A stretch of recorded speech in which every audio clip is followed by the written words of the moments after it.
Los gatos antropófagos. En el periódico que compré en el puerto había un artículo sobre una anciana devorada por sus 3 gatos. El suceso había ocurrido en una pequeña ciudad de las afueras de Atenas. La fallecida tenía 70 años y llevaba una vida solitaria. Vivía sola con sus 3 gatos en un apartamento de una sola habitación. Pero un día, de repente, tuvo un ataque cardíaco o algo por el estilo. Cayó de bruces sobre el sofá y falleció. Se desconoce cuánto tiempo transcurrió entre el momento del desmayo y la hora de la muerte, pero, por lo visto, no llegó a recobrar el conocimiento. La anciana no tenía ningún amigo o familiar que la visitara con asiduidad, así que tardaron en torno a una semana en descubrir su cadáver. Tanto la puerta como la ventana estaban cerradas a cal y canto, así que, al morir su dueña, los gatos quedaron encerrados en la habitación sin poder salir. Dentro no había nada de comer. En el frigorífico probablemente debía de haber comida, pero los gatos, por desgracia, son incapaces de abrir la puerta de una nevera. Así pues, los 3 gatos, acuciados por un hambre atroz, acabaron devorando la carne de su dueña muerta. Le leí este artículo a Izumi, que me escuchaba sentada al otro lado de la mesa en la cafetería. Se había convertido en una rutina de nuestra sencilla vida diaria en la isla. Caminar hasta el puerto cuando hacía buen tiempo, comprar un periódico en inglés publicado en Atenas, pedir un café en la cafetería de al lado de la oficina de aduanas y traducirle yo a Izumi, a grandes rasgos, algún artículo interesante cuando lo había. Y si el artículo daba lo suficiente de sí, ambos discutíamos luego un rato sobre él. Ella hablaba inglés con fluidez y, de haber querido, habría podido leer el periódico sin mi ayuda, pero yo no la vi nunca con un periódico en las manos. «Me gusta que me lean en voz alta», me dijo Izumi, «sentarme en algún rincón soleado y que, a mi lado, alguien me vaya leyendo algo. Cualquier cosa, no importa qué. Un periódico, un libro de texto, una novela, y yo ir escuchándolo, inmóvil, mientras miro el cielo o el mar. Este ha sido mi sueño desde que era pequeña, pero jamás había encontrado a nadie que lo hiciera realidad. Así que tú, ¿cómo te lo diría? Tú has subsanado esa carencia. Además tienes una voz muy bonita». Allí había cielo, había mar, y por suerte, condición indispensable, a mí no me molestaba en absoluto hacerlo. En Japón solía leerle cuentos ilustrados a mi hijo. Cuando leía un texto en voz alta, a diferencia de cuando lo seguía con la mirada, brotaba algo dentro de mi cabeza. Algo que poseía una resonancia especial, cierta turgencia, algo que me parecía muy hermoso. Leía el artículo despacio tomando pequeños sorbos del amargo café que había en la tacita. Tras leer unas cuantas líneas hacía una pausa, las traducía del inglés al japonés para mis adentros y luego se las leía a Izumi en voz alta. Unas abejas se acercaron y empezaron a libar con laboriosidad la mermelada que el cliente anterior había dejado caer sobre la mesa. Libaban un rato la mermelada y entonces, como si se acordaran de repente de algo, alzaban el vuelo, revoloteaban por los alrededores con un zumbido solemne y, poco después, como si volvieran a acordarse de algo, se posaban de nuevo súbitamente sobre la mesa. Pero jamás había encontrado a nadie que lo hiciera realidad. Cuando terminé de leer el artículo, Izumi continuó en la misma posición, con ambos codos sobre la mesa, inmóvil, esperando a que prosiguiera. Apoyaba la punta de los dedos de la mano derecha en los de la izquierda formando un triángulo. Le puse el periódico sobre las rodillas y me quedé contemplando unos instantes sus 10 largos dedos. Izumi me miraba fijamente por el espacio que se abría entre ellos. «¿Y qué más?», me preguntó. «Eso es todo», le dije. Agarré el periódico y lo doblé en 4. Me saqué un pañuelo del bolsillo y me limpié la espuma del café que tenía adherida a los labios. «Al menos aquí no pone nada más». «¿Y qué crees que habrá sido de los gatos?». Me la quedé mirando y luego me guardé el pañuelo en el bolsillo. «Pues no lo sé, aquí no dice nada sobre eso». Izumi torció ligeramente los labios hacia un lado. Tenía esa costumbre. Cuando se disponía a dar su opinión sobre algo, la mayoría de las veces bajo la forma de una breve declaración, siempre fruncía los labios hacia un extremo del rostro, como si estuviera alisando las arrugas de una sábana, estirando en una sola dirección. Al poco de conocernos me fascinaba ese gesto. Los periódicos en todas partes son iguales. Nunca ponen lo que a uno realmente le interesa saber. Cogió un cigarrillo de un paquete nuevo de Salem, se lo llevó a los labios y lo encendió con una cerilla. Ella fumaba una cajetilla diaria. Por la mañana empezaba una nueva y la iba consumiendo a lo largo del día. Yo no fumo. Mi mujer me obligó a dejarlo hace 5 años, cuando estaba embarazada. Lo que a mí me gustaría saber, dijo ella, tras exhalar en silencio una bocanada de humo que se quedó suspendida en el aire, es qué les ha sucedido a esos gatos. Si los han matado por el hecho de haber comido carne humana, o si les han acariciado la cabeza diciéndoles, pobrecillos, para vosotros también habrá sido espantoso, y los han absuelto. ¿A ti qué te parece? Reflexioné sobre ello mientras contemplaba las abejas que había encima de la mesa. La imagen de las diligentes abejas libando sin tregua la mermelada se superpuso dentro de mi cabeza a la de los 3 gatos que devoraban el cadáver de la anciana. A lo lejos se oyó el chillido de una gaviota que solapó el zumbido de las abejas. Por unos segundos, mi conciencia vagó por la frontera entre lo real y lo irreal. ¿Dónde estaba yo en aquellos momentos? ¿Y qué estaba haciendo? Experimenté serias dificultades para comprenderlo. Respiré hondo, contemplé el cielo y luego dirigí los ojos hacia Izumi. No tengo la menor idea. Piénsalo un poco. Si tú fueras el alcalde de esa ciudad o el jefe de policía, ¿qué harías con los gatos? Los metería en un reformatorio y haría que se volvieran vegetarianos, dije. Izumi no se rió. Dio una calada a su cigarrillo y luego exhaló el humo despacio. A mí todo eso me recuerda a una parábola que me contaron al empezar secundaria. Ya te lo había dicho, ¿verdad? Que fui durante 6 años a una escuela católica terriblemente estricta. La enseñanza primaria la cursé en la escuela del barrio, pero a partir de secundaria estudié allí. Justo después de la ceremonia de ingreso venía el cuento moral.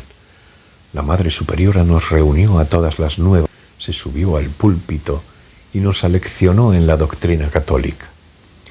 Nos contó varias parábolas, pero la que recuerdo mejor, en realidad la única de la que me acuerdo, es la historia del náufrago que va a parar, junto con un gato, a una isla desierta. Vaya, parece interesante, dije. Tu barco naufraga y tú llegas a una isla desierta. En el bote solo estáis tú y el gato. En la isla no hay nada comestible y en el bote solo hay agua y galletas para que una persona pueda subsistir durante 10 días. En esto consistía la historia. Entonces la monja nos hacía la siguiente pregunta. Niñas, imaginaos que os encontráis en esta situación. Cerrad los ojos y representaos la imagen. Estáis con un gato en una isla desierta. Casi no tenéis comida. Cuando se termine, moriréis. ¿Entendido? Tenéis hambre, tenéis sed y vais a morir. ¿Qué haríais vosotras? ¿Os partiríais esa mísera comida con un gato? No, no deberíais hacerlo. Sería un error. No deberíais compartir vuestra comida con un gato, porque vosotras sois criaturas elegidas por el Señor y el gato no lo es. Por lo tanto, vosotras deberíais comeros solas las galletas. Y nos lo decía con una cara muy seria. Al oírlo yo me quedé de piedra. ¿Por qué les contarían semejante historia a unas niñas que acababan de entrar en la escuela? Me impresionó mucho y me pregunté dónde me había metido. Izumi y yo vivíamos en una casita que habíamos alquilado en una pequeña isla griega. Era temporada baja y, además, aquella era una isla muy poco frecuentada por los turistas, así que el alquiler era bajo. Antes de llegar a la isla, ni Izumi ni yo habíamos oído su nombre. La isla estaba tan cerca de la frontera con Turquía que los días despejados se vislumbraban en el horizonte las azules montañas del territorio turco. Los griegos bromeaban diciendo que cuando el viento soplaba con fuerza llegaba el olor a kebab, pero teníamos Asia Menor tan a la vista que aquello ni siquiera parecía una broma. De hecho, la costa turca se encontraba más cerca que cualquier otra isla griega.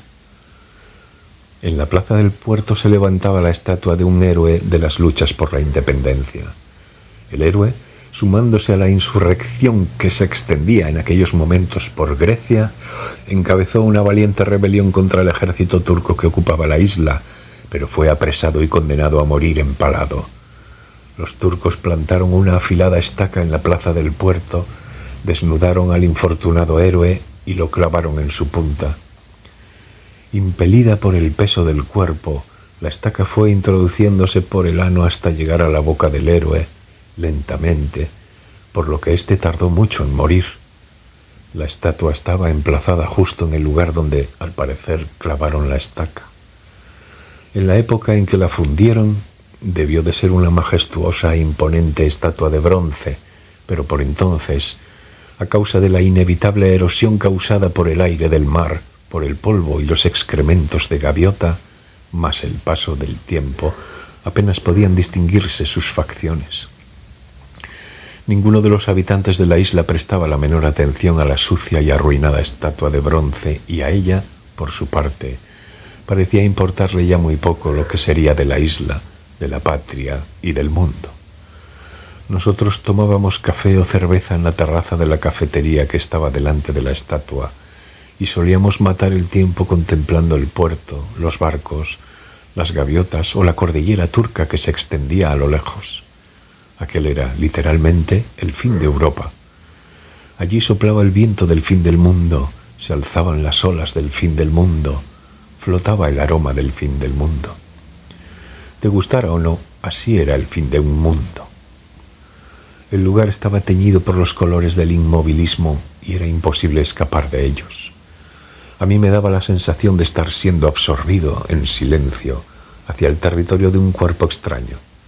Una cosa ajena que se hallaba más allá del fin, vaga, extrañamente amable. Y la huella de aquel cuerpo extraño se apreciaba en los rostros de la gente del puerto, en sus miradas y en su piel. A veces no lograba hacerme a la idea de que yo también formaba parte de aquel lugar. Por más que recorriera con los ojos el paisaje que me rodeaba, por más que respirara su aire, no podía ligarlo orgánicamente a mí. Y yo pensaba, ¿qué diablos estoy haciendo en un sitio como este? 2 meses atrás yo vivía con mi esposa y con mi hijo de casi 4 años en un apartamento de 3 habitaciones de Unoki. El piso no era muy grande, pero era confortable. Constaba de nuestro dormitorio, un cuarto para el niño y una habitación que yo utilizaba como estudio. La vista era fabulosa, el lugar tranquilo. Los fines de semana íbamos los 3 a pasear por las orillas del río Tone. En primavera los cerezos florecían en sus riberas. Montaba al niño en la bicicleta y nos íbamos a ver los entrenamientos del equipo B de los Kyojin. Yo trabajaba en una empresa de tamaño medio especializada en el diseño y la maquetación de libros y revistas. Por más que hiciera de diseñador, mi trabajo en sí mismo era más bien técnico y estaba desprovisto de la brillantez y creatividad que se le supone, pero a mí me gustaba mucho. No quiero decir con ello que no tuviera ninguna queja y que me divirtiera siempre. Solía tener más trabajo del que podía hacer y varias noches al mes me las pasaba trabajando sin poder dormir. Algunas de las tareas que realizaba eran aburridas. Con todo, en mi lugar de trabajo yo gozaba de una relativa paz y libertad. Llevaba mucho tiempo en la empresa y, por lo tanto, dentro de ciertos límites, podía escoger los proyectos de los que encargarme y expresar mi opinión. No tenía ni jefes odiosos ni compañeros desagradables. El sueldo no estaba mal. Por lo tanto, de no haber ocurrido nada, probablemente hubiera seguido trabajando en aquel lugar de forma indefinida. Y, al igual que el río Moldau, o, hablando con propiedad, al igual que las aguas del río Moldau del que aquellas toman su nombre, mi vida habría ido fluyendo inexorablemente hacia el mar. Izumi era 10 años menor que yo. Nos conocimos en una reunión de trabajo. Desde el primer instante quedamos prendados el uno del otro. En esta vida pasa a veces, aunque muy pocas. Nos vimos en 3 o 4 ocasiones, siempre por cuestiones laborales. Yo fui a su empresa, ella vino a la mía. Por más que diga que nos vimos, nunca fue por mucho tiempo. Tampoco estuvimos nunca a solas. Ni tocamos ningún tema personal. Pero cuando terminó el trabajo, me embargó una profunda tristeza. Me sentí como si me hubieran arrebatado de forma injusta algo que me era imprescindible. Era un sentimiento que hacía mucho tiempo que no experimentaba. Posiblemente a Izumi le ocurriera lo mismo. Una semana después, ella me llamó a la empresa por un asunto laboral sin importancia. Charlamos un rato. Yo bromeé y ella se rió. Y la invité a tomar una copa. Fuimos a un pequeño bar y charlamos mientras tomábamos algo. Casi no recuerdo de qué hablamos en aquella ocasión, pero los temas de conversación fueron surgiendo uno tras otro con una facilidad asombrosa. Cualquier tema nos parecía interesante. Hubiéramos podido seguir conversando hasta la eternidad. Yo entendía con una claridad meridiana lo que ella quería decirme y aquello que yo nunca había logrado explicar bien a los demás, a ella se lo podía transmitir con una precisión pasmosa. Ambos estábamos casados, ninguno de los dos nos sentíamos especialmente insatisfechos con nuestra vida matrimonial. Ambos queríamos a nuestros cónyuges y los respetábamos. Sé por experiencia que, en la vida, solo en contadísimas ocasiones encontramos a alguien a quien podamos transmitir nuestro estado de ánimo con exactitud, alguien con quien podamos comunicarnos a la perfección. Es casi un milagro o una suerte inesperada hallar a esa persona. Seguro que muchos mueren sin haberla encontrado jamás y probablemente no tenga relación alguna con lo que se suele entender por amor. Yo diría que se trata más bien de un estado de entendimiento mutuo cercano a la empatía. Luego Izumi y yo volvimos a vernos, tomamos una copa, hablamos. Su marido solía regresar tarde a casa por cuestiones de trabajo, así que ella podía disponer de su tiempo con una relativa libertad. Cuando hablábamos, las horas se nos pasaban en un santiamén. A menudo, al mirar el reloj, nos dábamos cuenta con sobresalto de que se acercaba la hora del último tren. Siempre me costaba dejarla. Hubiese querido hablar más y a ella le sucedía lo mismo. Después nos acostamos. Sucedió con la mayor naturalidad del mundo, sin que ninguno de los dos lo propusiera. Tanto para ella como para mí era la primera relación sexual que manteníamos fuera del matrimonio. Pero no nos sentimos culpables por ello, porque necesitábamos hacerlo. Desnudarla, acariciarla, abrazarla, penetrar en ella y eyacular era una parte más de nuestras conversaciones. Era tan natural que, si bien no tuvimos sentimiento de culpabilidad, tampoco nos produjo un placer carnal de aquellos que desgarran el corazón. Era un acto tranquilo, agradable y sencillo. Lo más maravilloso eran las conversaciones que manteníamos apaciblemente en la cama después de hacer el amor. Eran unos momentos inapreciables. Entre las sábanas abrazaba su cuerpo desnudo. Ella se acurrucaba entre mis brazos y, en una voz tan queda que solo nosotros podíamos oír, hablábamos de cosas que únicamente nosotros entendíamos. Nos veíamos siempre que teníamos ocasión. Quedábamos, tomábamos una copa, hablábamos y, si nos sobraba tiempo, nos acostábamos y, si no, nos despedíamos. Tanto nos daba una cosa como la otra. Sorprendentemente, o quizá no lo sea en absoluto, estábamos convencidos de que era posible mantener esa situación de forma indefinida. Es decir, que creíamos que nuestro matrimonio era nuestro matrimonio y que la relación entre ella y yo podía existir de una manera paralela sin que se produjeran interferencias entre ambas circunstancias. Porque nosotros estábamos convencidos de que nuestra relación no iba a influir en nuestra vida matrimonial. Cierto que manteníamos relaciones sexuales, pero ¿qué daño hacíamos a los demás con ello? Cierto que cada noche que veía a Izumi llegaba tarde a casa y tenía que mentirle a mi mujer y eso me hacía sentir culpable. Pero, en realidad, nosotros no traicionábamos a nadie. La relación entre Izumi y yo, si se me permite la expresión, era una comunicación total en aspectos limitados de la vida. De no haber ocurrido nada, no tengo la menor idea de qué rumbo hubiera tomado la relación entre Izumi y yo. Tal vez hubiéramos seguido llevándonos bien eternamente, hablando, tomándonos vodkas con tónica y acostándonos en algún hotel. O, tal vez, con el paso del tiempo nos hubiéramos hartado de mentirles a nuestros cónyuges, nos hubiéramos ido distanciando de manera natural y hubiéramos acabado volviendo a nuestra apacible vida familiar. Creo que en ninguno de los dos casos las cosas hubieran acabado mal. No tengo la certeza, pero me da esa impresión. Sin embargo, por una estúpida casualidad, posiblemente era algo que debía suceder más tarde o más temprano, el marido de Izumi descubrió nuestra relación. Después de interrogarla con dureza, se presentó en mi casa. Estaba descompuesto, fuera de sí, y la mala suerte quiso que en casa estuviera únicamente mi mujer. La situación tomó un cariz trágico. Mi mujer me pidió explicaciones. Izumi acababa de confesarlo todo, así que no hubo manera de enmascarar los hechos, y le conté toda la verdad. No tiene nada que ver con el amor, le dije. Esa relación tiene unos límites muy estrictos. Lo que hay entre Izumi y yo es algo completamente distinto a lo que hay entre tú y yo.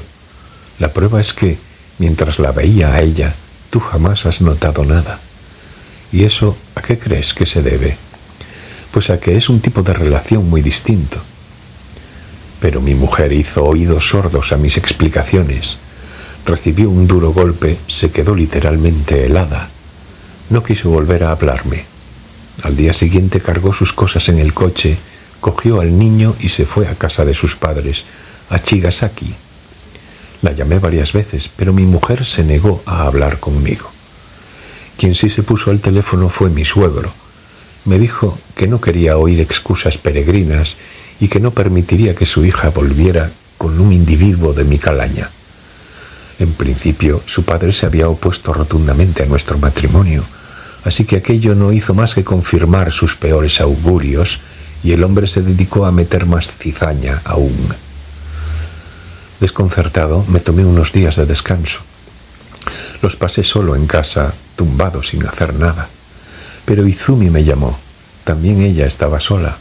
Su marido, aunque él, después de golpearla, había cogido unas tijeras y se había puesto a cortar toda la ropa de Izumi, desde los abrigos hasta la ropa interior, también se había ido de casa. Ni siquiera sé a dónde ha ido, pero en mi caso no hay nada que hacer, me dijo. No hay manera de arreglarlo. Él ya no volverá. Se echó a llorar. Ella y su marido habían sido novios desde que iban al instituto. Quise consolarla, pero no había consuelo posible. ¿Y si fuéramos a tomar una copa?, me propuso Izumi. Nos dirigimos al barrio de Shibuya y estuvimos bebiendo sin parar en un bar que no cerraba en toda la noche. Yo, vodka gimlets y ella, daiquiris. Nos tomamos tantos que era imposible contarlos. Sin embargo, aquella noche apenas hablamos. Al amanecer caminamos hasta el distrito de Harajuku para quitarnos la resaca. Tomamos café y desayunamos en un Royal Host. Fue entonces cuando Izumi me propuso ir a Grecia. ¿A Grecia?, pregunté yo. Ya me dirás qué hacemos en Japón, respondió ella mirándome a los ojos. Intenté reflexionar al respecto, pero tenía el cerebro embotado por el alcohol y me costaba hilvanar las ideas. Yo siempre he querido ir a Grecia, es mi sueño. Me hubiera gustado mucho ir allí de viaje de novios, pero no nos alcanzó el dinero. Venga, vayámonos a Grecia. Allí podríamos vivir un tiempo, descansando sin pensar en nada. Total, en la situación en la que estamos, en Japón no haremos más que deprimirnos. A mí no me atraía Grecia especialmente, pero estaba de acuerdo con Izumi en que no había nada que yo pudiera hacer en Japón en aquellos momentos. Contamos el dinero del que disponíamos. Ella tenía ahorrados unos 2,5 millones de yenes. Yo podía disponer libremente de 1,5 millones, 4 millones en total. Con 4 millones de yenes, en un pueblo de Grecia, podríamos vivir unos años, me dijo Izumi. Los 2 billetes de avión, si los compramos de esos de bajo coste, nos saldrán por unos 400.000 yenes. O sea, que nos quedarán 3.600.000 yenes. Si gastáramos unos 100.000 al mes, pues podríamos quedarnos unos 3 años. Pon 2 años y medio contando los extras. Fabuloso, ¿no? Venga, vamos. Y después ya veremos lo que pasa. Eché una mirada a mi alrededor. A primera hora de la mañana, el Royal Host estaba lleno de parejas jóvenes. Posiblemente fuésemos los únicos en sobrepasar los 30 años. Pero seguro que no había otra pareja a la que hubieran pillado en flagrante adulterio y que, tras perder a su familia, estuviera planeando huir a Grecia llevándose todo el dinero consigo. Uf, pensé. Me quedé un buen rato contemplando la palma de mi mano. ¿Tenía aquel extraño asunto algo que ver conmigo? De acuerdo, dije, vámonos. Al día siguiente presenté mi carta de dimisión. Mi jefe, por lo visto, ya intuía lo que me estaba pasando y se ofreció a concederme unas largas vacaciones. En la empresa todo el mundo se mostró muy sorprendido ante mi marcha, pero nadie se empeñó en hacerme cambiar de idea.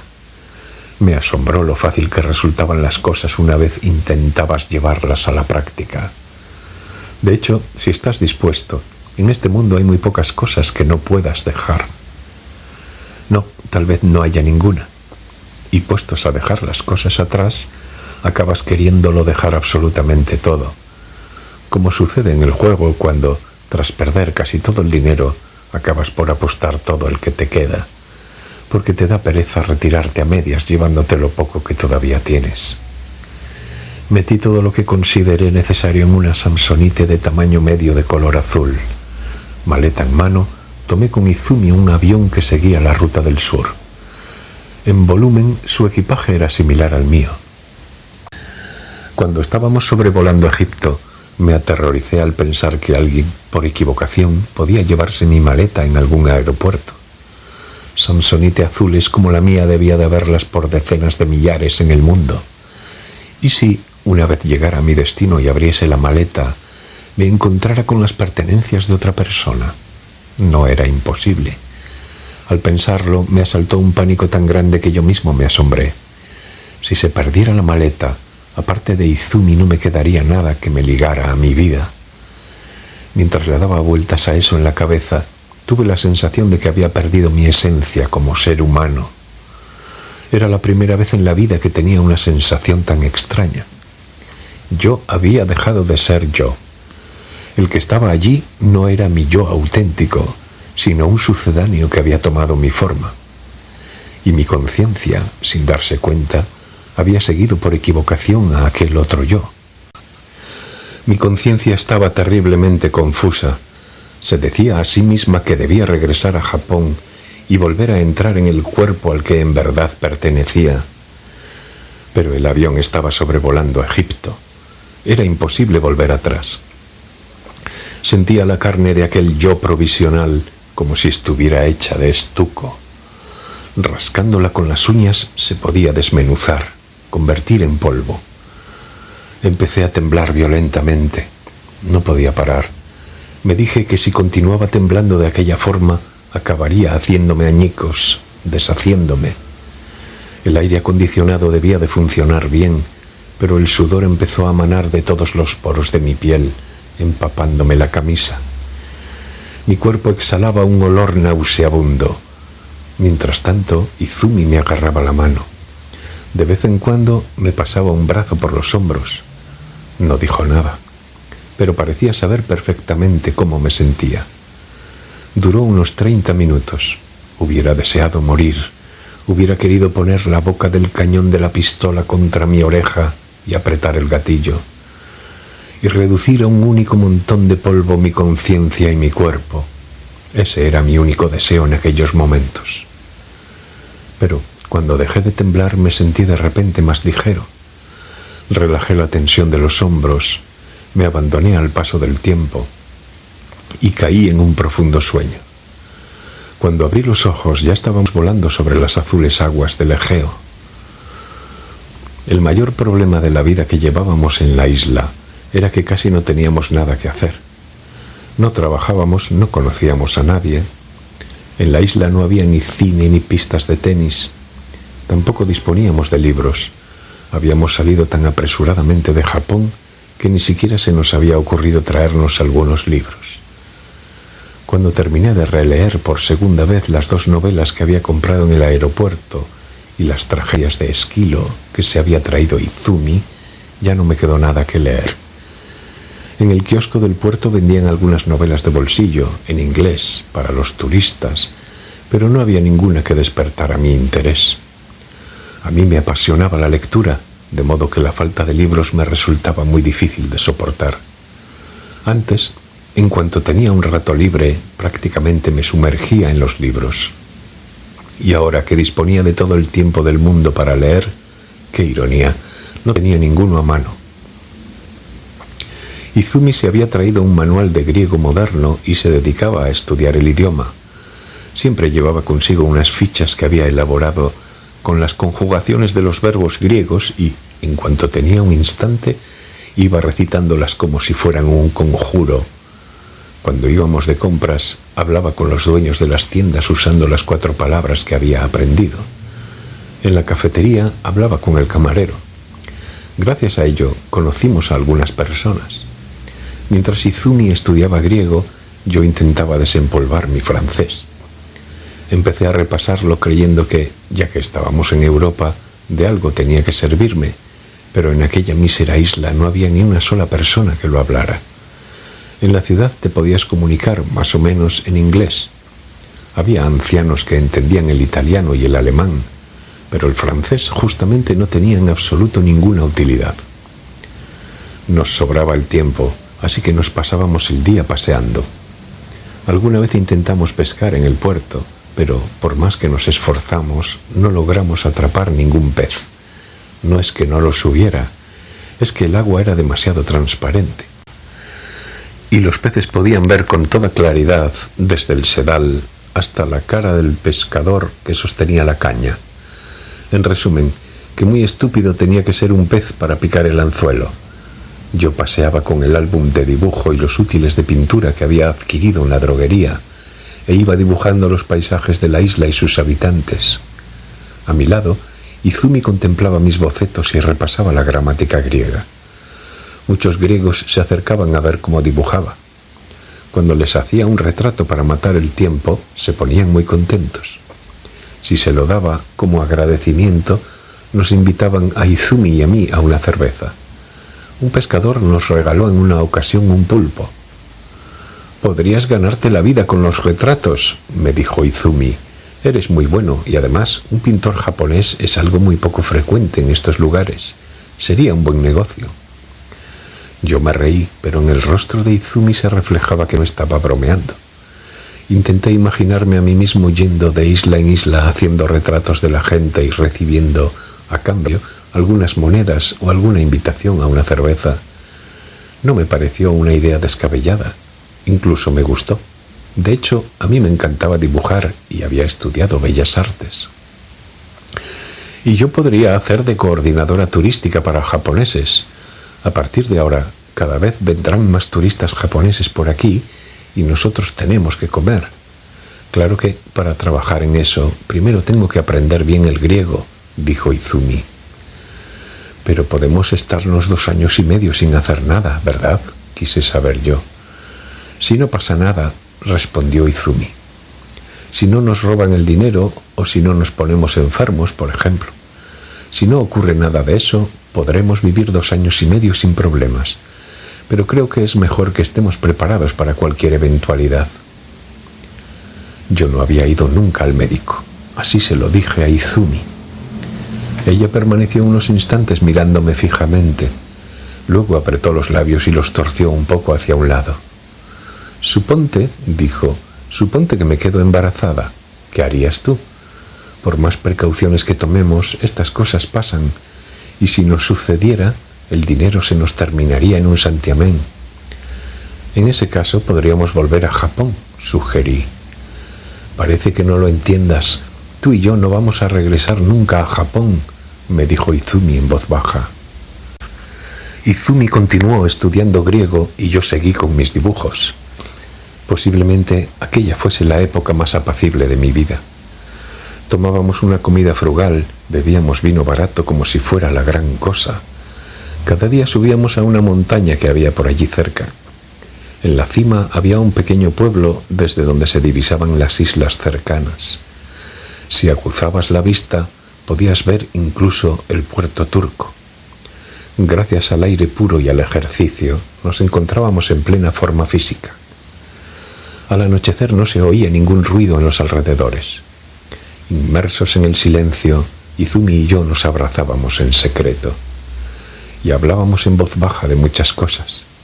Ya no teníamos que preocuparnos por el último tren, ni teníamos que mentir a nuestros cónyuges. Era maravilloso. Y así fue avanzando el otoño y pronto llegó el invierno. Cada vez eran más los días de fuerte viento. El mar empezó a encresparse. Fue en esa época cuando leímos el artículo que hablaba de los gatos antropófagos. Pero nosotros el periódico lo comprábamos para enterarnos del cambio de divisas. El yen continuaba cotizándose más y más frente al dracma. Eso era de vital importancia para nosotros, ya que cuanto más subía el yen, más aumentaba el valor de nuestros ahorros. Hablando de gatos, dije yo unos cuantos días después de que apareciera el artículo de los gatos antropófagos en el periódico. El gato que yo tenía de pequeño desapareció de una forma muy extraña. Izumi mostró interés por la historia. Alzó los ojos del cuadro de conjugaciones de los verbos y me miró. ¿Y cómo fue? Sucedió cuando yo estaba en segundo o en tercero de primaria. Entonces vivíamos en una casa de la empresa que tenía un jardín muy grande. En el jardín había un pino muy viejo. Era tan alto que, al alzar la vista, no alcanzabas a ver las ramas más altas. Un día yo estaba sentado en el porche leyendo un libro mientras el gatito a rayas negras, blancas y marrones que teníamos en casa jugaba solo en el jardín. Saltaba y brincaba solo, como hacen a veces los gatos. Estaba tan excitado que ni siquiera se daba cuenta de que yo lo miraba. Dejé de leer y me lo quedé observando. El gato continuó haciendo lo mismo un buen rato. El tiempo pasaba, pero él no se detenía. Era como si estuviera poseído. Brincaba, se enfurecía, retrocedía de un salto. Mirándolo me fui asustando. Era como si le excitara algo que ni sus ojos ni los míos podían ver. De pronto el gato empezó a correr alrededor del pino con un vigor inusitado. Parecía el tigre de Little Black Sambo. Y tras pasarse un rato dando vueltas, empezó a trepar por el tronco del pino hasta la copa.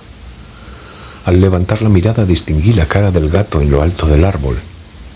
El gato aún parecía terriblemente alterado.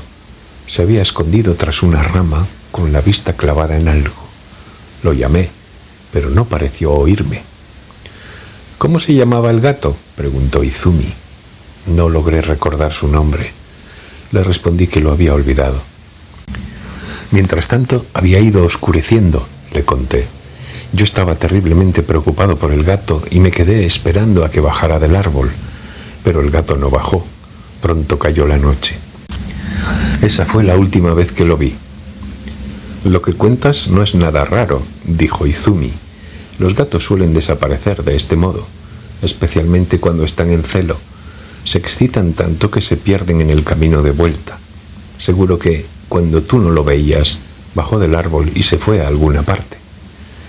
Es posible, dije, pero yo entonces todavía era un niño y creí que el gato se había quedado a vivir en lo alto del árbol, que algo le impedía bajar.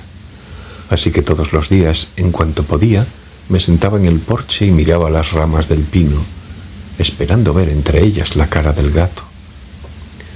A Izumi no pareció interesarle mucho esa historia. Encendió un segundo Salem con expresión aburrida. Luego, de pronto, alzó la cabeza y me miró. ¿Piensas mucho en tu hijo?, me preguntó. No supe qué responderle. A veces, respondí con franqueza, pero no mucho, cuando algo me lo recuerda. ¿Te gustaría verlo? A veces, respondí, pero era mentira. Solo que intentaba pensar que tenía ganas de verlo porque creía que eso era lo correcto. Cuando vivíamos juntos, lo encontraba una preciosidad. Los días que llegaba tarde a casa, lo primero que hacía era dirigirme a su habitación y mirarle la carita. A veces me entraban ganas de estrecharlo contra mi pecho con tanta fuerza que le hubiera roto los huesos. Pero al separarme de él, empezó a costarme recordarlo bien. La expresión de su rostro, su voz, sus gestos, todo ello parecía pertenecer a un mundo muy lejano. Solo recordaba con claridad el olor de su jabón. Yo solía bañar a mi hijo. El niño tenía la piel muy delicada y mi mujer le había comprado un jabón especial. Y ahora lo único que recuerdo bien de mi hijo es el olor de ese jabón. «Oye, si te apetece volver a Japón, puedes irte», dijo Izumi. «Por mí no tienes que preocuparte. Podría apañármelas aquí sola». Asentí, pero lo tenía muy claro. Yo no volvería jamás a Japón dejándola a ella atrás. «Cuando tu hijo crezca, seguro que te recordará de una manera parecida», dijo Izumi, «como tú al gato que un día trepó a lo alto de un pino y desapareció para siempre». Me reí. «Pues sí, se parece», admití. Izumi apagó el cigarrillo aplastándolo en el cenicero. Lanzó un suspiro. «¿Por qué no volvemos a casa y hacemos el amor?», propuso ella. «Todavía es por la mañana», dije yo. «¿Les pasa algo a las mañanas?». «Nada en especial», dije. A medianoche, cuando me desperté, Izumi había desaparecido. Miré el reloj que había a la cabecera de la cama. Las agujas del reloj señalaban las 12:30. A tientas encendí la lámpara de la mesita y eché una mirada a mi alrededor. Un silencio profundo reinaba en la habitación. Parecía que hubiera venido alguien mientras yo dormía y hubiera esparcido polvo de silencio a manos llenas. En el cenicero quedaban 2 colillas de Salem aplastadas hasta reventar. Al lado, la cajetilla de tabaco vacía, estrujada y hecha una bola. Salté de la cama y me dirigí a la sala de estar. Izumi no estaba allí. Tampoco estaba en la cocina ni en el cuarto de baño. Abrí la puerta y miré hacia el jardín delantero, pero allí solo había 2 sillones blancos de plástico bañados por la luz de la luna. Era una preciosa luna llena. «Izumi», la llamé en voz baja. No hubo respuesta. Volví a llamarla, pero esta vez en voz alta. «Izumi». Chillé tan alto que el corazón comenzó a latirme con fuerza. Parecía mi voz. Era demasiado fuerte y no sonaba natural. Siguió sin haber respuesta, como era de esperar. Las espigas de Suzuki, especie de gramínea, nota de la traductora, se mecían al soplo de la suave brisa que llegaba del mar. Cerré la puerta, volví a la cocina y me serví media copa de vino para tranquilizarme. La clara luz de la luna penetraba por las ventanas de la cocina, creando extrañas sombras en las paredes y en el suelo. Parecía la simbólica escenografía de una obra de teatro de vanguardia. Entonces lo recordé de repente. Me acordé de que también la noche en que desapareció el gato era una noche de luna llena, sin una sola nube en el cielo, igual que esa. Y que yo, aquella noche, después de la cena, me había sentado en el porche solo y me había quedado contemplando, inmóvil, la copa del pino. Conforme avanzaba la noche, la luz de la luna había ido cobrando una luminosidad intensa, casi inquietante. No sé por qué, pero me era imposible apartar los ojos de las ramas del pino. De vez en cuando me parecía ver cómo relucían, bañados por la luz de la luna, los brillantes ojos del gato. Pero quizá fuera una ilusión. La luz de la luna, a veces, te muestra cosas que no deberías ver. Me puse un jersey grueso y unos pantalones tejanos. Me embutí en el bolsillo la calderilla que había sobre la mesa y salí afuera. Seguro que Izumi no podía dormir y había salido a dar un paseo sola. En los alrededores reinaba una paz absoluta. No se apreciaba el menor movimiento. Justo entonces había amainado el viento. Solo se oía el crujido de las suelas de goma de mis zapatillas de tenis sobre las pequeñas piedras. Crujían de forma tan exagerada que parecía la música de fondo de una película. Se me ocurrió que Izumi podría haberse dirigido al puerto. De hecho, era el único sitio al que podía ir. Solo había un camino que llevara al puerto, o sea, que no cabía la posibilidad de que nos cruzáramos sin vernos. A la que te apartabas de aquel sendero, enseguida te adentrabas en la montaña. Las luces de las casas que lo bordeaban estaban todas apagadas y la claridad de la luna teñía de plata la superficie de la tierra. Parece un paisaje submarino, pensé. Tras recorrer la mitad del camino que conducía al puerto, me dio la sensación de que una música sonaba débilmente dentro de mis oídos. Me detuve. Al principio creía que era una alucinación auditiva, algo parecido al silbido causado por el cambio de presión atmosférica. Pero al escuchar con atención, comprendí que aquel sonido poseía una melodía. Contuve la respiración y me concentré en mis oídos, como si sumergiera el corazón en la oscuridad del interior de mi cuerpo. Alguien estaba tocando música en aquellos momentos. Una música en vivo, sin amplificadores ni altavoces. Una música que hacía vibrar el transparente aire de la noche hasta llegar a mis oídos. ¿De qué instrumento se trataba? Sí, era un buzuki, aquel instrumento parecido a una mandolina que Anthony Quinn tocaba en Zorba el griego. Pero, ¿quién diablos lo tocaría ahora en plena noche? ¿Y dónde? La música parecía venir de la montaña, de la pequeña aldea enclavada en la cima a la que nosotros solíamos ir para estirar las piernas.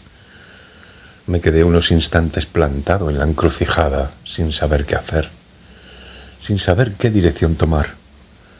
Pensé que también Izumi debía de haber oído aquella música en aquel lugar, igual que yo. Y me dio la impresión de que, si la había oído, se habría encaminado hacia allí. De eso no me cabía la menor duda, porque al claro de luna todo estaba tan brillantemente iluminado como si fuera pleno día, y aquella música poseía una resonancia que aceleraba el corazón de las personas. Tomé con resolución el desvío de la derecha y avancé por la suave cuesta que también conocía. No había árboles, solo unos matorrales que me llegaban hasta la rodilla y que crecían furtivamente entre las rocas llenos de secas espinas. Conforme iba avanzando, la música sonaba cada vez más alta y clara.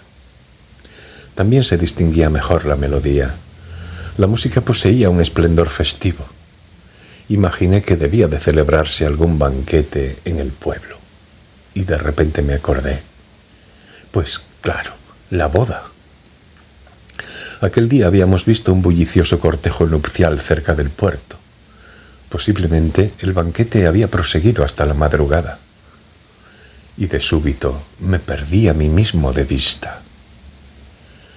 Quizá se debiera a la luz de la luna, o quizá fuera la música nocturna.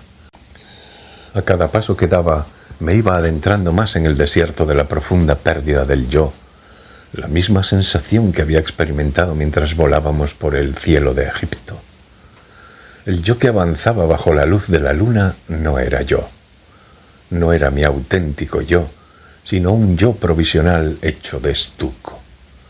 Me pasé la palma de la mano por la cara, pero no era mi cara. Aquella mano no era mi mano. El corazón me latía con fuerza. Enviaba sangre a cada rincón de mi cuerpo a una velocidad demencial. Mi cuerpo era una figurilla de tierra a la que alguien había insuflado vida de modo provisional mediante un hechizo, tal como hacen los brujos de las islas de la India occidental. Allí no ardía la llama de la vida. Lo único que había era el movimiento ficticio de unos músculos provisionales. Lo único que había, en definitiva, era una figurilla de tierra provisional que iba a ser destinada al sacrificio. ¿Y dónde está mi auténtico yo?, pensé. Tu yo real ha sido devorado por los gatos, me susurró la voz de Izumi desde alguna parte. Aunque tú estés aquí, tu verdadero yo ha sido devorado por los gatos hambrientos. De ti no ha quedado nada más que los huesos. Eché una mirada a mi alrededor, pero era una alucinación auditiva, por supuesto. En torno a mí, lo único que se veía eran unos matojos de poca altura que crecían en el suelo rocoso y la pequeña sombra que proyectaban. Era una voz que mi mente había creado a su capricho. Volví a pensar en una gran pistola. Recordé la frialdad del cañón. Imaginé cómo me lo introducía en la boca y apretaba el gatillo. Imaginé cómo explotaba mi cerebro, mis huesos, mis globos oculares. Imaginé la negra paz que me visitaría un instante después. Basta de pensamientos deprimentes, me dije a mí mismo. Te sumergirás en el mar como si quisieras evitar una ola gigantesca y permanecerás agarrado a una roca conteniendo el aliento. De ese modo la ola pasará de largo. Estás cansado y tienes los nervios alteradísimos. Eso es todo. Atrapa la realidad. Cualquier cosa sirve, pero tienes que asirte a algo real. Me metí la mano en el bolsillo y agarré un puñado de calderilla. Las monedas quedaron al instante húmedas de sudor. Me esforcé en pensar en otra cosa. Pensé en mi casa soleada de Unoki. Pensé en la colección de discos que había dejado allí. Yo tenía una colección bastante buena de jazz. Me había especializado en pianistas blancos de la década de los 50 y principios de los 60. Había ido reuniendo pacientemente álbumes de pianistas desde Lenny Tristano a Al Haig, o bien Claude Williamson, Lou Levy, Russ Freeman, André Previn. La mayoría de los discos ya estaban descatalogados y había empleado mucho tiempo y dinero en reunirlos. Había aumentado poco a poco la colección a base de ir recorriendo con la diligencia de una hormiga tiendas de discos y de ir intercambiando objetos con otros coleccionistas.